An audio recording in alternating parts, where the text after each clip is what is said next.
The night raids had already begun. But this story, it doesn't start with sirens. It starts with a whisper, a warning, and a choice. Back then, I was younger, still becoming the version of myself, speaking to you now. And beside me on that plane, across encrypted screens and silence, was my comrade, strategist, and brother in code, Tai Feng. He was the first to say it plainly. This isn't a purge, this is a program. By the time we received the third signal, it was already too late to stop what was coming, but not too late to build what would come next.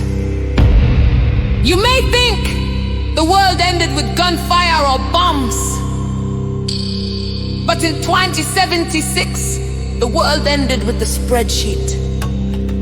They took the names, turned them into numbers, then turned those numbers into ghosts. This is the part of the story they'll try to erase. But I remember it clearly, because I was in the sky when the silence hit the ground. This is Woke World Reason, and this is how it continued.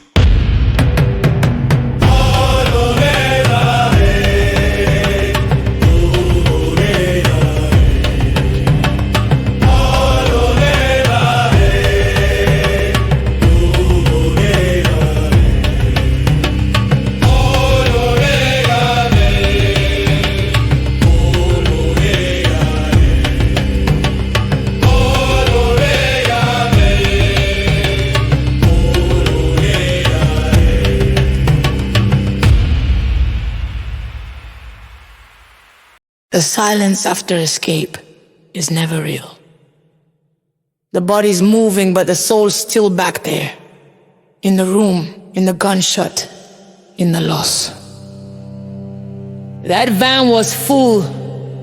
Auntie Bussy, nephew, Cosmon staff. But nobody spoke. They were still holding it in. Sasha Social, gone.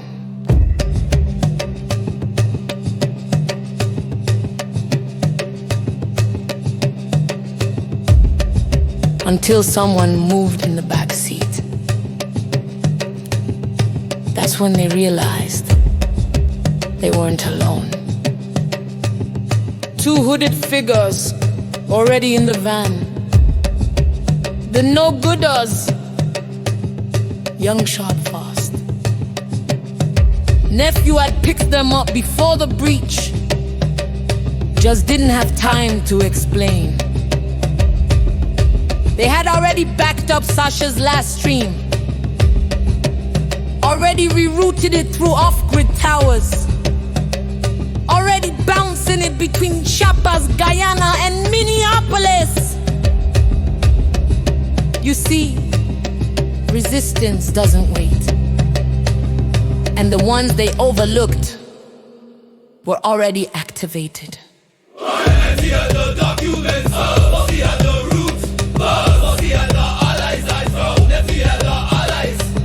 And Sasha left the signal. That's when it shifted from escape to mission.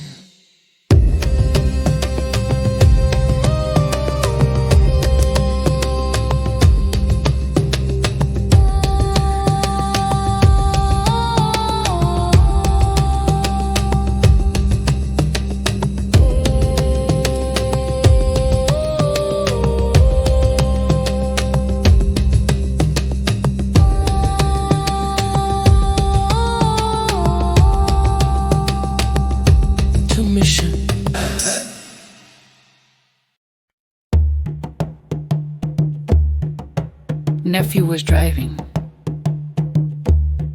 Fast, focused eyes on every mirror. He didn't speak. None of them did. Bossy sat up front, reading Sasha's last feed report. Auntie and the Cotsman staff were behind her. No one had processed it yet. Sasha Social, missing. Live stream gone black. No signal return. No visual recovery. Just one echo left behind. They're here. They're rounding them up.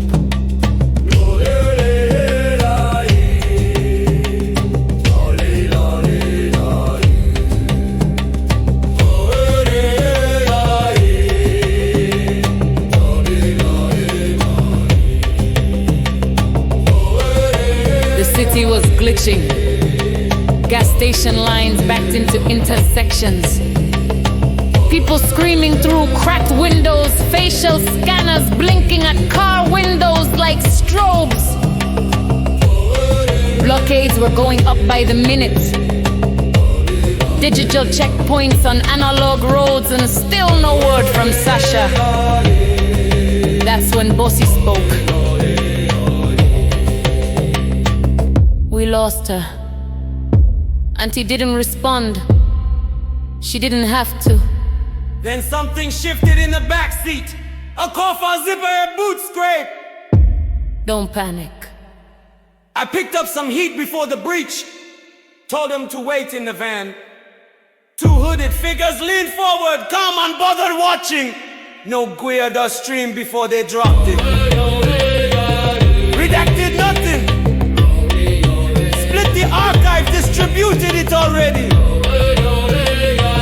Bouncing between Chiapas, Toronto, and an old node under Bryant Temple.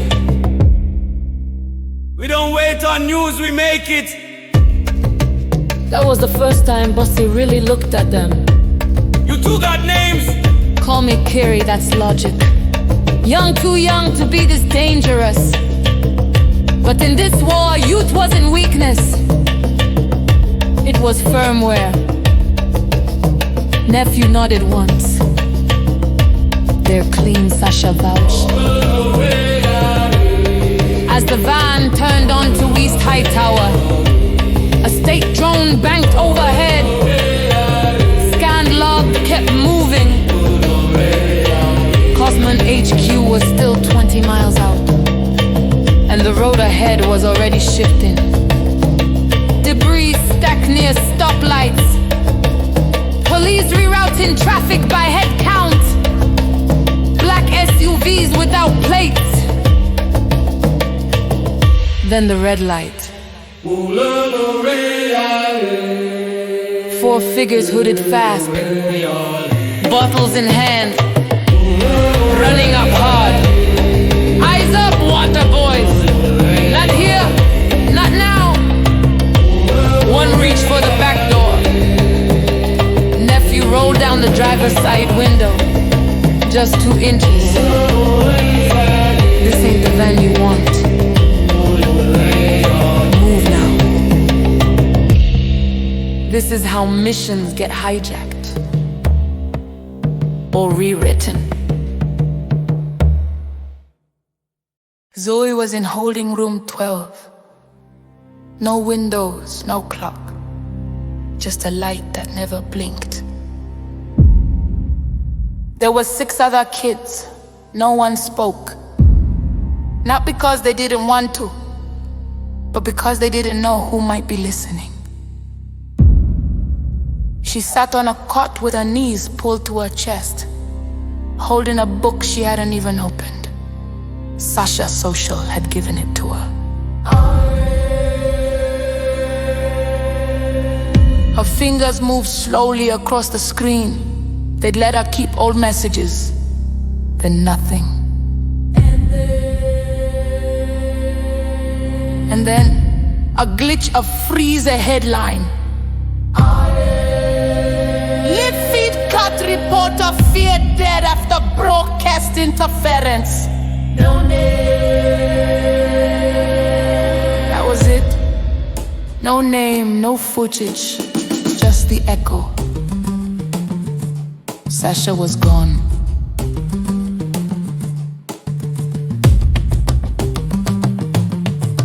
The room stayed quiet, but her breathing didn't. A younger boy on the next cot looked up. He didn't ask what happened. He could already tell. That's when something broke. They thought these kids were just collateral. Thought they'd forget. But memory is a muscle, and pain is a megaphone. Zoe slid the book open. Pages marked folded corners. A drawing in the back. The bear dance a symbol. A whisper sparked in her chest. We're not here to disappear. Across the room a girl whispered.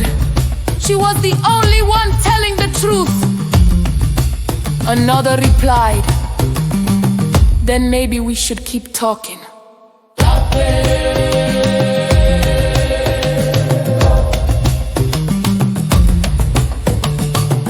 That was the moment. No speeches, no flags, no hashtags, just grief turning into decision. They were just kids, but so was every revolution once.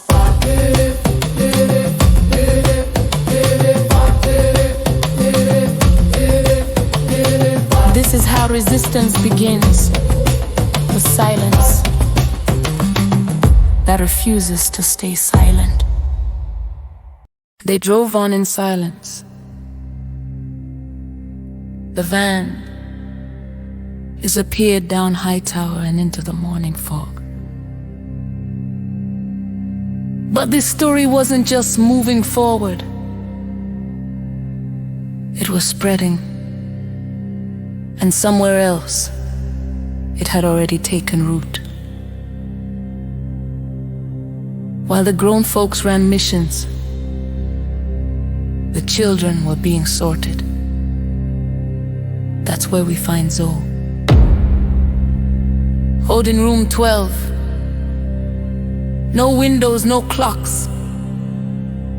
Just 7 kids, all quiet, all waiting.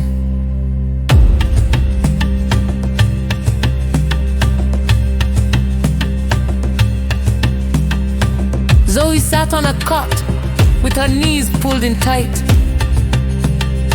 Sasha's book pressed against her chest.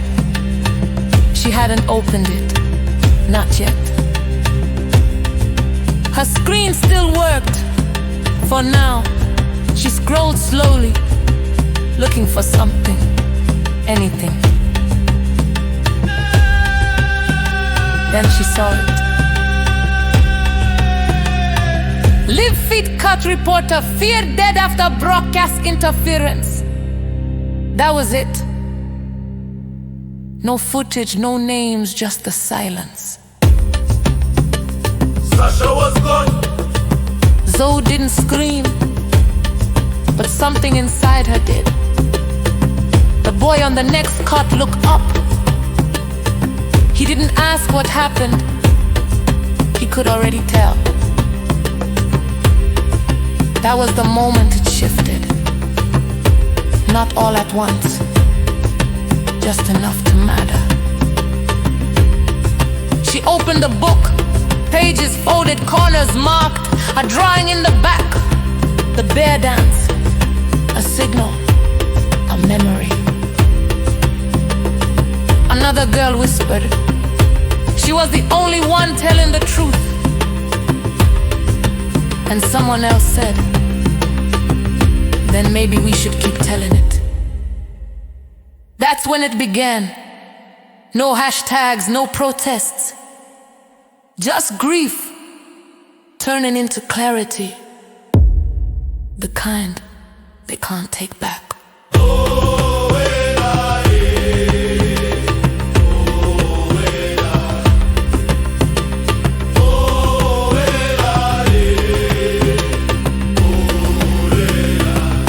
This was the moment she knew.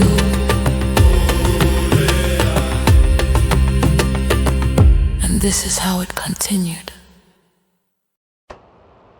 By the time they made it to the office in the woods, the sky was just starting to break.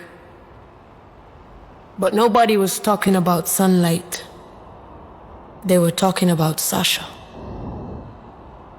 They hadn't heard from her since the raid, since the shot, since the silence.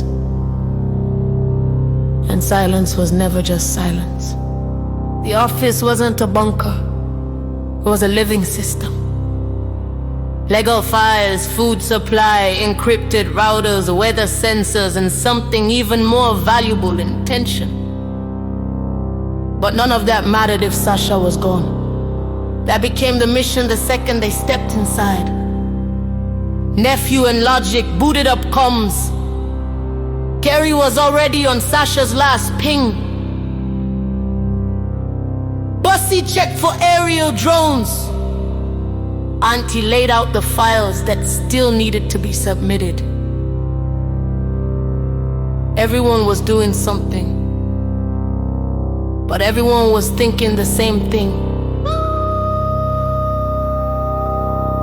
Where is she?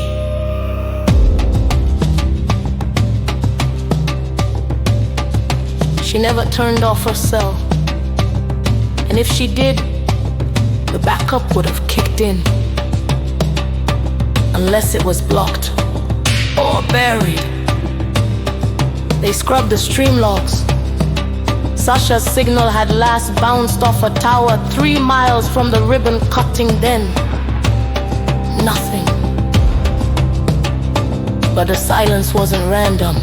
It was shaped. Corey triangulated. Logic traced the relay timestamps. They found a gap. A gap with a signature. She's alive! This isn't a dead zone. It's a suppression field. Her cell's moving! Can you trace it? Almost there! And then it happened. The light snapped out. Screens died. Air monitors froze. Doors relocked. Total blackout. The office in the woods had never gone dark. Not once. Not even during the winter outage of 72. This wasn't weather. This was intentional. Was that us? No, that was them. That was a pulse! And just like that, the trace was gone. Sasha's signal, the clue, everything. In the dark, everything changed. And the office was no longer just a place to hide. It had just become the first battlefield. This is how it continued.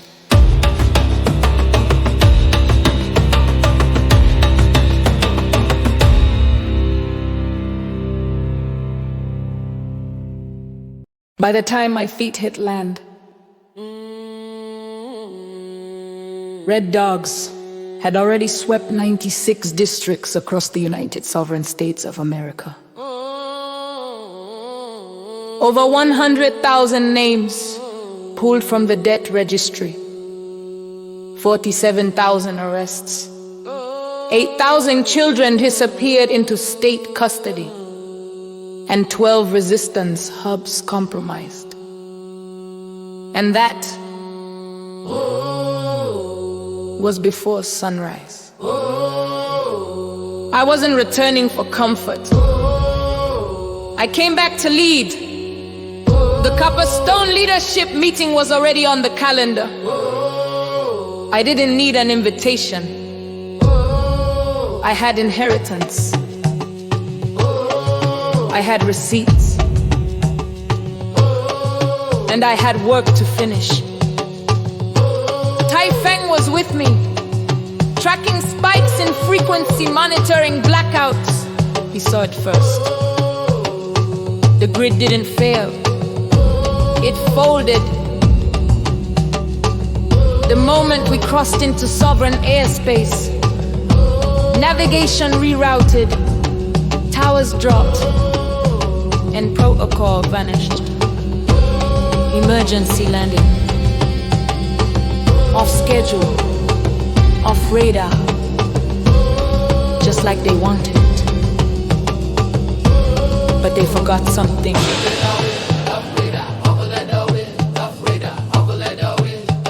And I don't need clearance to claim what's already mine. Meanwhile, the office in the woods went dark. The children in holding room 12 woke up, and Sasha's signal disappeared.